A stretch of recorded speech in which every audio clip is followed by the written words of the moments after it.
In the dust-choked arenas of the Old West where fortunes were won and lost at the crack of a whip and the roar of a crowd, a different kind of gladiator was born. These weren't the warriors of ancient Rome, but cowboys, gunslingers, and daredevils who fought not with swords but with sheer grit and lightning-fast reflexes in rodeos and showdowns. And in the heart of this chaotic world, one of these modern-day gladiators, a stoic rodeo champion named Jedadiah, found a love that defied the very danger he courted every day. His story isn't one you'll find in history books, but it's whispered in the winds that sweep across the prairie.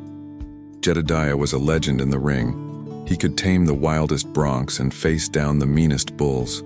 The crowd adored him, his rivals respected him, and the organizers paid him handsomely. But for Jed, the roar of the crowd was just noise. The only thing that mattered was the quiet, steady gaze of Aara, a schoolteacher from a small, dusty town that the rodeo circuit passed through once a year. They met not in a grand ballroom, but over a broken fence post. Aara, with her hands stained with ink and her spirit as untamed as the horses Jed rode, was trying to mend a fence near her small schoolhouse. Jed, passing by on his way to the next town, stopped.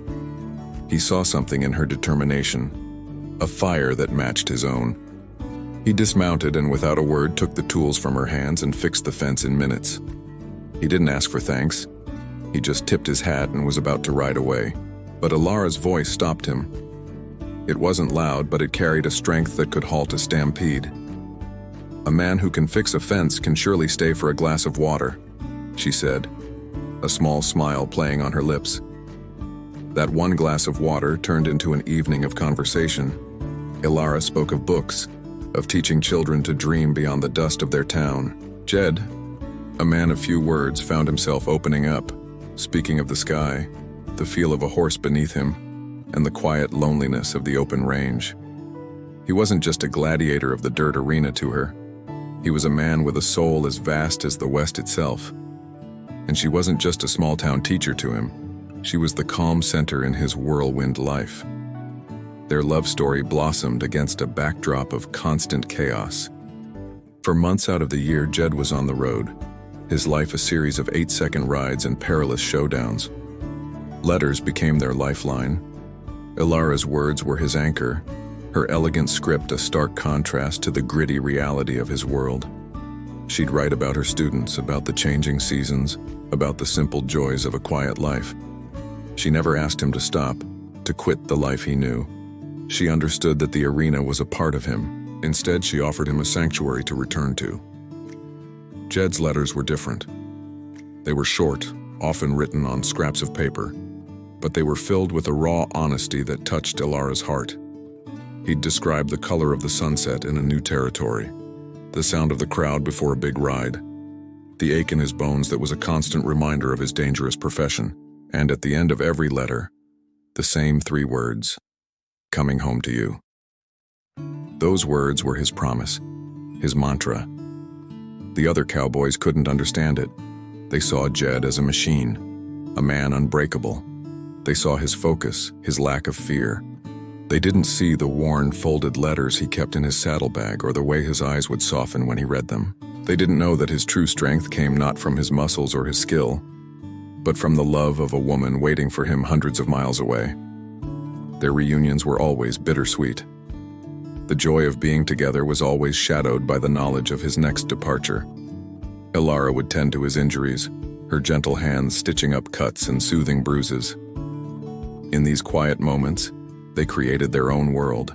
Far from the roar of the arena, they'd walk for miles under the vast western sky, their hands intertwined, their silence more profound than any words. He taught her to read the stars, and she read him poetry. They were 2 halves of a whole, the wild and the serene, the chaos and the calm. One year, the National Rodeo Championship came to a town just a day's ride from Alara's home. The prize money was enough to buy a small ranch, a place where they could finally build a life together. The stakes had never been higher. Jed was up against the toughest competitors he had ever faced. The final event was bull riding, the most dangerous of all. The bull he drew was a monster, a legendary beast known as Tornado for its violent spinning rage. Before the ride, Aara found him behind the chutes. The air was thick with the smell of dust, sweat, and fear. She didn't say, "Be careful," or "Don't do it." She simply took his calloused hand in hers, looked him straight in the eye, and said, "I'll be waiting for you, Jedadiah. Right here." She placed a small, polished river stone in his palm, a stone they had found on one of their walks. "So you remember the way home," she whispered. When the gate flew open, the world exploded into a vortex of fury. Tornado bucked and spun with a violence that shook the entire arena. Jed held on, his body a testament to years of training and sheer willpower. The crowd was a faceless, roaring beast, but Jed didn't hear them. All he could feel was the smooth, cool stone in his gloved hand, a tangible link to Aara, to their future, to home. He made the 8-second whistle, a ride that would go down in history. But as the buzzer sounded, Tornado gave one final vicious twist. Jed was thrown, his body landing hard against the fence. The crowd gasped. For a heart-stopping moment, he didn't move. Aara, watching from the stands, felt her world stop. Then, slowly, painfully, Jed pushed himself up. He was battered, bruised, but he was on his feet. He had won. He didn't wave to the crowd or acknowledge the cheers.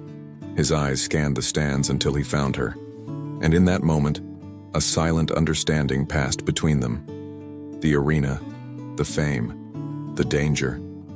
It was all over. Jedadiah never rode in a rodeo again. They bought a small ranch nestled in a quiet valley, a place where the only roars were the wind in the pines and the only chaos was a herd of playful colts. The gladiator of the Old West hung up his spurs and became a rancher, a husband. His hands, once used to gripping reins with life or death intensity, now learned to gently plant a garden with his wife. Their love story wasn't one of grand gestures or epic drama. It was a quiet, resilient love, forged in the heart of the wild and chaotic West. It was a story of a gladiator who fought not for glory, but for the promise of coming home. It proves that even in the most tumultuous of times, the strongest force isn't the one that breaks you, but the one that gives you a reason to stand back up, dust yourself off, and walk towards the quiet promise of love. Thanks for watching our story today. If you enjoyed this tale of love and courage from the Old West, be sure to hit that like button and subscribe for more untold histories. We'll see you in the next video.